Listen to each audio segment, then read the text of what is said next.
In this Saturday, July 29, 2017 file photo, a man walks in front of a public TV screen broadcasting news of North Korea's test firing of its second intercontinental ballistic missile in Tokyo, credit AP. Despite assurances from Japan that its military would be able to intercept North Korean missiles fired at Guam, analysts believe there is little chance that an attack on the Pacific island by intercontinental ballistic missiles could be thwarted. Speaking in the Japanese parliament on Thursday, Itsunori Onodera, the defense minister, said Tokyo would come to the assistance of the United States and any other allies in the event of an attack.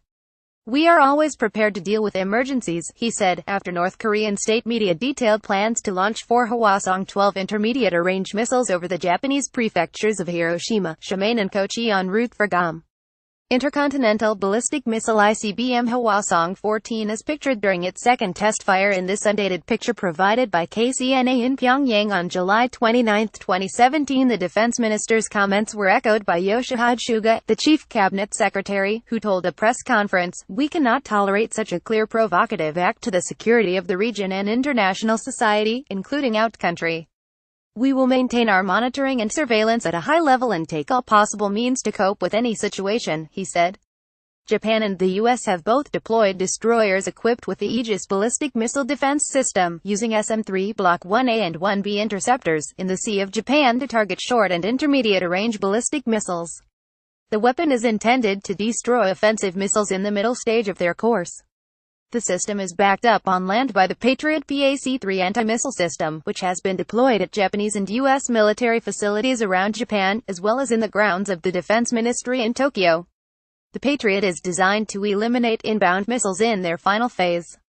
North Korea expert Trump has limited his options. 0115 Neither system is presently capable of effectively countering an ICBM launched on a lofted trajectory towards Guam.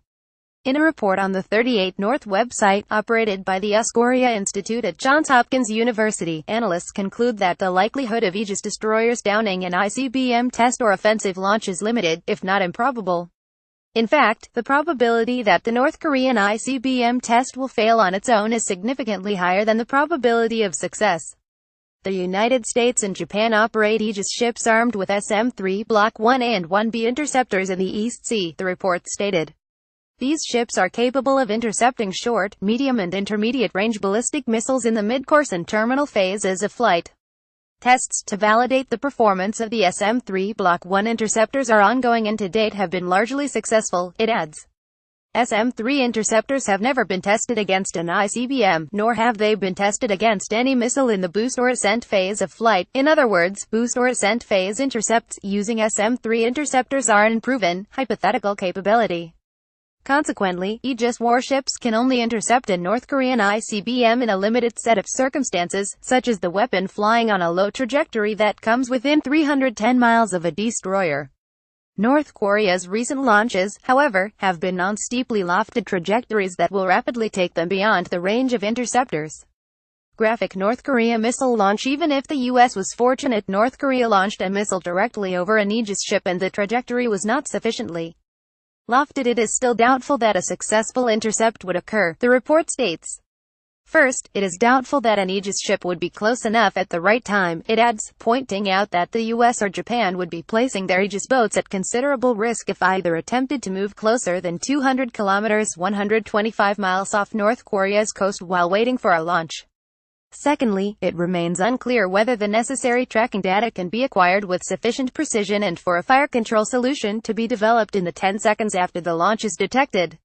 The study concludes that sea-based missile defenses available today are not capable of reliably interrupting a North Korean ICBM test.